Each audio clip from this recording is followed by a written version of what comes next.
Now the first bar chord, or the most difficult chord, I should say, that you've probably encountered in your guitar journey so far is the F chord, right? So I'm going to give you another chord we're going to substitute for that chord. We're going to substitute F major 7 for now. And we're going to also get into a 4-finger F chord, and we're going to use those chords all as prep to get you to where you're going to be strong enough to play that F chord. These are great places to start to chip away at this progression of getting to where you can play bar chords and master them. You're probably coming across songs that have an F chord in them. And what do we all do at first? We push those aside and say, I can't play that, right? But now what I want you to do is I want you to start grabbing a few of those, and instead of playing an F chord, I want you to play an F major 7 chord. That chord sounds like this, and it looks like this. Okay, so what you're going to do is you're only playing the top 4 strings. So on the D string, 3rd fret, 3rd finger, that's your F note. On the G string, 2nd fret, 2nd finger, that's your A note. On the B string, 1st fret, on that C note with the 1st finger, 1st fret, B string, and then high E string open. So it sounds like this. Major 7 chords have that kind of sweet jazzy sound. Now you're not going to play the low E and the A. I can mute them with my thumb. If you don't, it sounds really muddy and awful. So if you can't get your thumb over the top, just try hitting those top 4. Okay? Now the reason we're going to be doing this is because I want to get you into this strength, this muscle memory with these 3 fingers, because we could get to the point we could bar this 1st finger and play those other 2 notes. Then you're playing a 4-finger F chord, F major, and you're one step closer to playing a full F bar chord. We'll get to that later, but I just want to show you where the progression, how the thinking goes, the logic goes. So I want you to use this F major 7 chord. I'm going to give you some progressions now and some chord changes to kind of get used to this. First thing you do when you learn a new chord is get all those strings to ring. You don't want to hear this. Dead notes, right? Because maybe your 1st finger is not hooked enough and you're hitting that high E string with it. You want to get those notes to ring true. Once you got that, then you practice it with another chord, kind of back and forth, right? So this chord kind of looks a little bit like a C major chord as far as 3 fingers. In fact, you could even leave that 1st finger down when you make that change, right? You know what the C chord looks like. You probably played that in a million songs, right? So just go F major 7, C, F major 7, C. You probably get that pretty quick. Then once you can get it with all the notes ringing true, and this is the template to use going forward, take a simple strum pattern. Like at first, you could even use all downstrokes. Down, down, down, down, down, down, down, down, down, down, down, down, down, down, down, down, down, down. Something with some rhythm. And just try changing those chords with that simple pattern.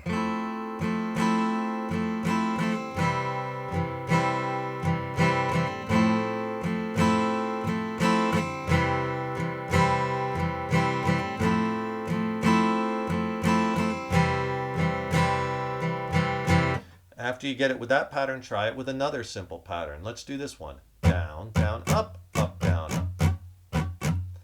These are very 8th note feel. Down, down, up, down, down, down, up, down. The count for this: 1 and 2 and 3 and 4 and 1 and 2 and 3 and 4 and down, down, up, down, up. Don't worry about the count so much. Get the feel, the rhythm. Down, down, up, down, up. By the way, that pattern, you could use that for hundreds and hundreds of songs. And try the change with that.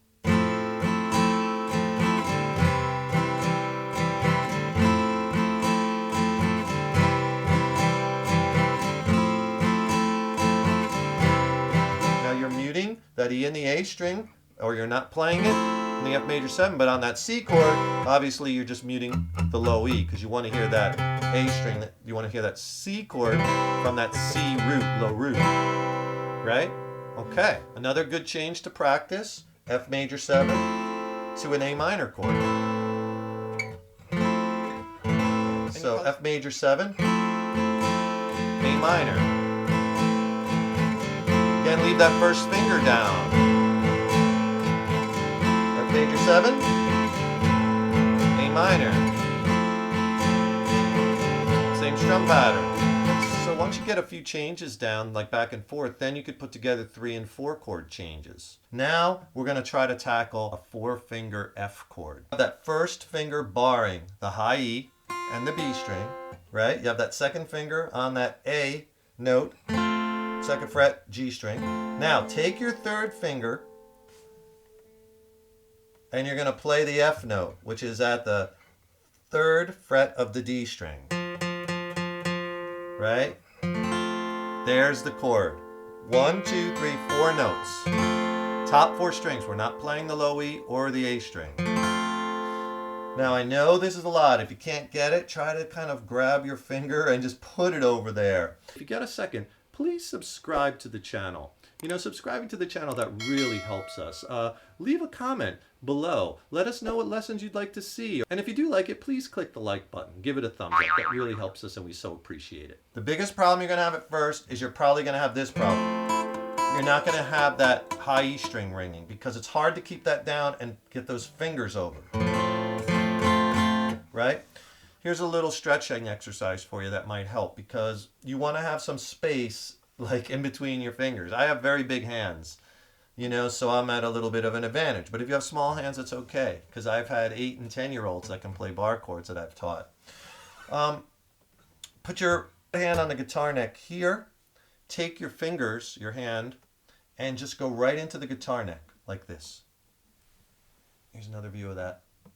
Okay, and up and down, and I'm stretching. I'm going in as far as I can, and I'm stretching. Don't do it if it hurts. Don't do it until it hurts, you know. Just you want to get a good stretch between these fingers. This is a good one too, where you're kind of pushing out. You're taking on your fret hand, your thumb, and your first finger, and you're pushing these fingers out and holding that stretch. Stretch. Stretch. You could do that every day before you pick up the guitar, just a minute or two.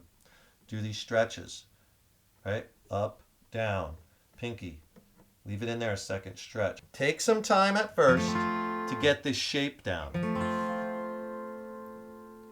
All right, notice I'm not straight on. It's very difficult to be straight on with this chord like some of your other chords, where your finger is perfectly perpendicular to the guitar neck.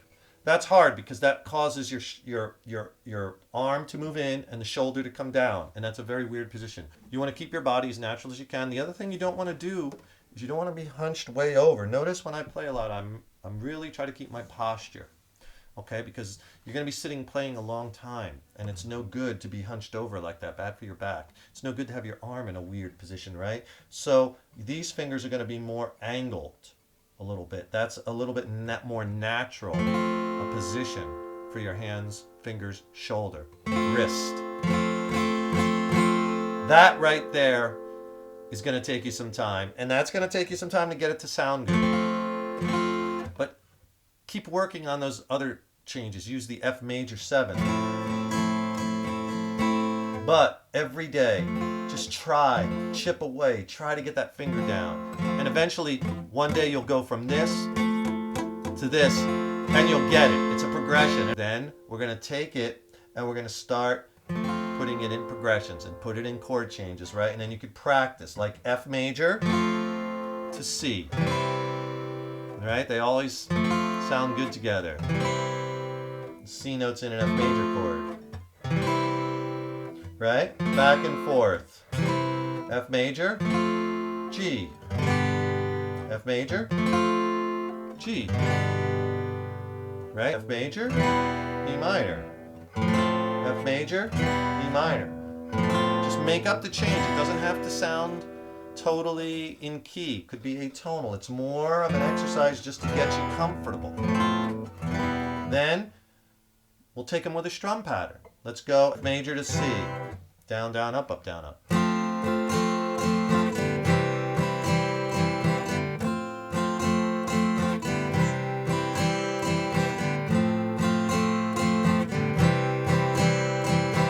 Right, F major to G.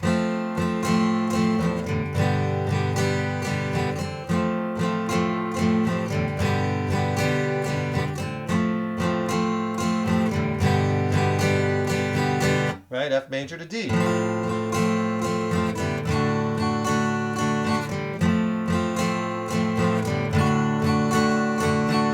We're building up the muscle memory. We're starting to bar multiple strings with that first finger. That's key. And this is a great way as a precursor to the full bar chords, okay? Let's take a 4-chord change. Let's go F to G to C to A minor. Down, down, up, up, down, up. You use whatever strum you want, but something with rhythm. F, G, C, A minor.